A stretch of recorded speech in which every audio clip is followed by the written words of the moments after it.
Krishna is within your heart. If you kindly continue to hear about him as you are doing, then Krishna will be very much pleased. Or this person is now interested in me. Because nobody is interested in Krishna. So Krishna is also silent to them. But as soon as you become interested, Krishna becomes very active. He is trying to do something, I shall help him.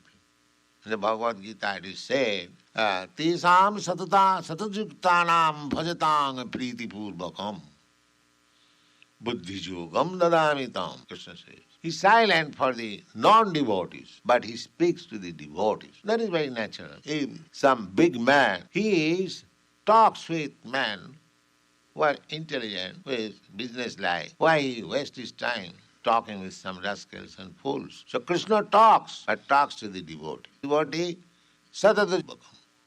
24 hours engaged in rendering loving devotional service to the Lord. To such person, Krishna gives intelligence, not others. Means hearing. Kirtanam means chanting about Lord Vishnu, not for others. This process of hearing must be continued. That is our life.